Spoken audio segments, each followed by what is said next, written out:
nature abhors vacuum. You can't put something on nothing. The duty to protect the herdsman and the farmer rests squarely on the table of the national government, the state government, and the local government administration. The question to ask is, have the government done what it is supposed to do to protect the Nigerians who are in that calling, in that profession, in that trade? I would say no. My answer is no. And you cannot blame a person who is desperate, who is looking for a means of livelihood, from going to pursue legitimate goals. However,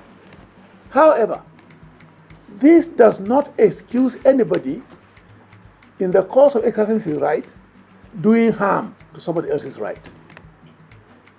I must be very clear on this. A farmer has right to farm.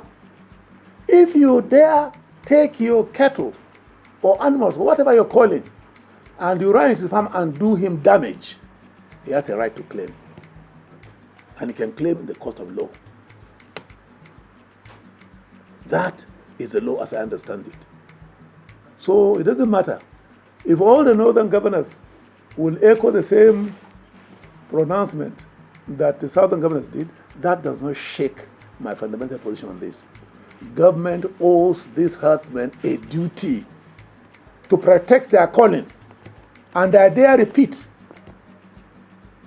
that if you go to Wuse Market here, or any of the big markets in Abuja, you will see how people how federal government has provided Abuja municipal councils and the federal ministry of what do you call it?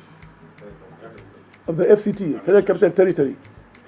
How many or how much infrastructure investment is there?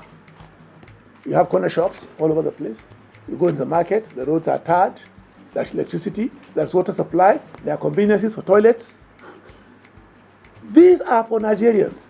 These herdsmen are Nigerians. The government has the same duty that they owe these businessmen in Lagos, in market, in Alaba, in Onitsha, in Kano, wherever. They owe that duty to the herdsman too, because he's a Nigerian. And these provisions are from public funds. They are from the private pocket of any governor or president or senator. They are monies from the treasury of this country. And every Nigerian has a stake in that treasury.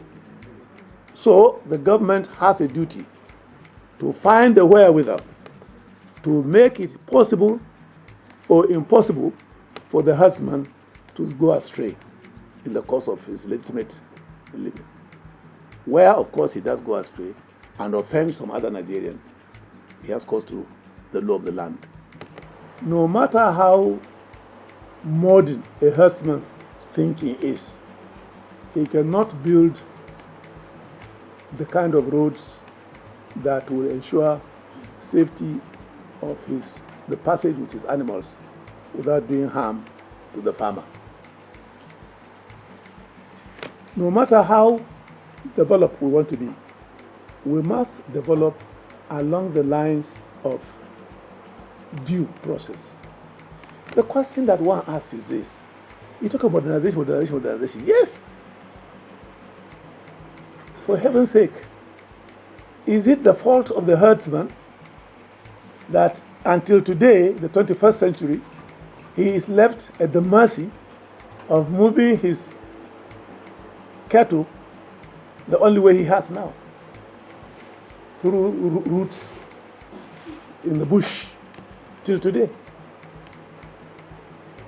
While in the modern world you're talking about, I have seen it, there are trucks that they convey animals with. In the truck, there's water supply in it. They have water. In the truck, that's where they can feed in trough, in the carrier. Okay? And where there's waste, there's somebody in the truck that will push until they get to a point where they can empty it from the vehicle. Do we have that? If we do have in this country, how many do you know? Have you seen?